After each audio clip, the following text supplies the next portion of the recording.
Hey everybody, my name is Mark Mongiardo. My body produces alcohol. Thank you everyone who has followed along and helped me spread awareness. I'm a former teacher, coach, and athletic director. I spent 15 years of my career in education. After 2 DWIs in 6 months where I had not been drinking, I lost everything as a result of my disorder. I lost my career, my home. I lost my family, my wife, and my 2 children for 3 years while I was living long distance trying to start a new life and career. I have auto-brewery syndrome, a rare condition where the body produces its own alcohol from carbohydrates and sugar. Please help me spread awareness so no one has to go through what I went through. Go to auto-brewery.org to learn more about the devastating disorder, and you can also download case studies. In an earlier post today, I read a little bit from my grand jury statement from December 2021. I'm going to read a little bit more because it will answer some questions.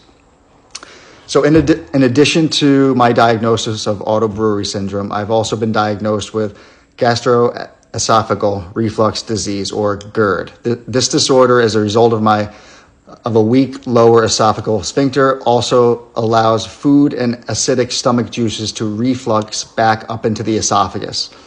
I was also diagnosed with Barrett's esophagus, an advanced form of GERD, which is damage to the lower portion of the esophagus and causes reflux from the intestine.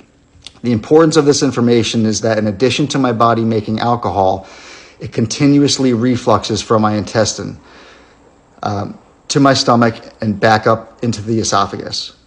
This reaction, of course, is relevant in my current situation as it creates not only the smell of alcohol, but exasperates the level of alcohol measured by a breathalyzer. Since, as noted earlier, the breathalyzer is measuring the alcohol level from the back up into the esophagus, coming directly from where it is being created and not in the blood. Cultures from my stomach, my small intestines, colon, and rectum were taken and were grown out for evaluation at a medical laboratory. The purpose of this is to accurately identify the yeast specimen to determine which medication would be best to treat the auto-brewery disorder.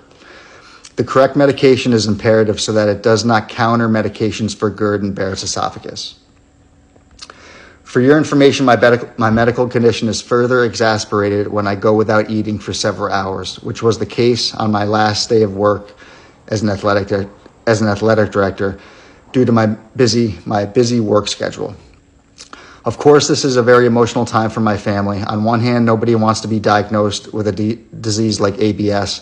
On the other hand, I have learned the cause of my physical situation and identified and initiated the medical treatment. I do feel blessed that I was able to find out what was wrong with me and help me to lead a healthier lifestyle. And remember, this is my grand jury statement. So this is me writing to the grand jury, hopefully to give some insight so they understand what I've been going through.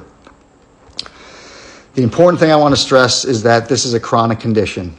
It is treatable with medication and diet, which I have initiated. The initial medication treatment has stabilized the condition, which has been monitored with diet and regular use of medical measuring equipment to prevent any future reoccurrence. It is somewhat similar to a diabetic situation in that it is treated with medication and continually monitored with glucose monitor and maintained with a specific eating pattern. After being on nystatin for 6 months, Dr. Wick and Dr. Jesse thought that we needed to move forward in consulting with a nutritionist to explore further options of treatment. Remaining on nystatin for an extended period of time is not good for the human body. On August 7th, 2020, Dr. Christopher Napoli prepared a specific nutritional protocol for me to follow, and I have been following it ever since with very positive results.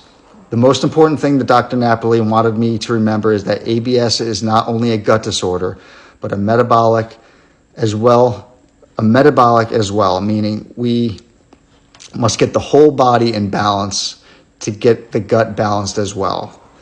This is illustrated by how often the medical approach results in relapses. Simply killing the offending yeast without correcting the imbalance that caused it doesn't work long term.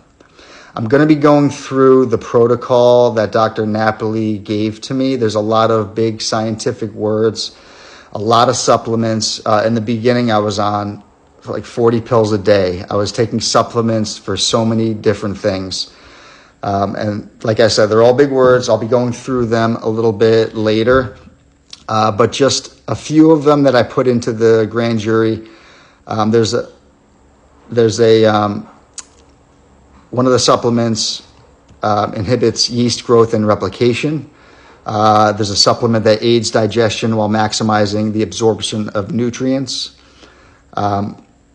There's a supplement that helps to aid in protein digestion. There's a supplement that prevents pathogenic infections and normalizes intestinal function and also nourishes the intestinal lining. I have one that's designed to break down bacterial and fungal biofilms, allowing the body to restore a healthy gut balance. I am on a supplement that kills off pathogenic bacteria and fungi in the intestines. I'm on a supplement. There are synergistic nutrients to help reduce my elevated homocysteine levels, to support my adrenal function, essential minerals for immune function. I have magnesium supplement, which is essential for proper heart function and blood pressure regulation.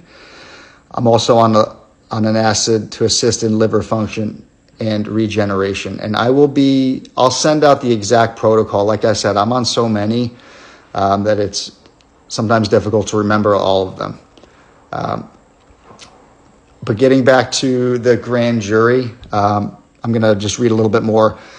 I consult regularly with all my physicians, and I'm happy to report that I haven't had a flare or relapse since June 21st, 2020. Now, this was December 21st, so I hadn't had a flare in 6 months. I still do have them. I had one as recently as a few weeks ago. I actually had to miss work. My son drank out of my water bottle, so I have my own water bottle, so nobody touches it. He wasn't thinking. He ate a sugar cookie and he drank out of my water. I went to drink out of my water and I felt it, so there must have been a little piece of the cookie. I felt it go in, dissolve, and swallow all within one motion, and then I tasted the sugar cookie. I didn't mention anything to my wife. I was a little worried. I have my handheld breathalyzer, and I woke up to go to work the next day, and the first thing I did was blow, and I was at 0.09. I sent a message to my boss who knows about my disorder, and I told her my BAC was elevated. After a few hours, I went back to bed. I rested.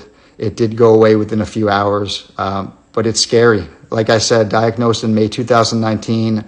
I'm on many, many supplements to fight this disorder. But even, like I said, as recently as 2 weeks ago, I had a flare, it's discouraging, but I try to stay positive. Like I said before, E plus R equals O. It's the event plus response equals outcome. I'm not totally healed, but if it's a lot better than it was in the beginning. I'm going to be hopping off, but I will jump on later today, and I'll be going through some more of the grand jury statement, and I will be talking more about the protocol that Dr. Napoli, my nutritionist, has for me.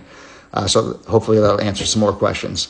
Thank you very much, everybody. Remember, spread awareness, please, please, please. I don't want anyone to go through what I went through, and go to auto-brewery.org to learn more about the disorder, and you can also download case studies. Thank you very much.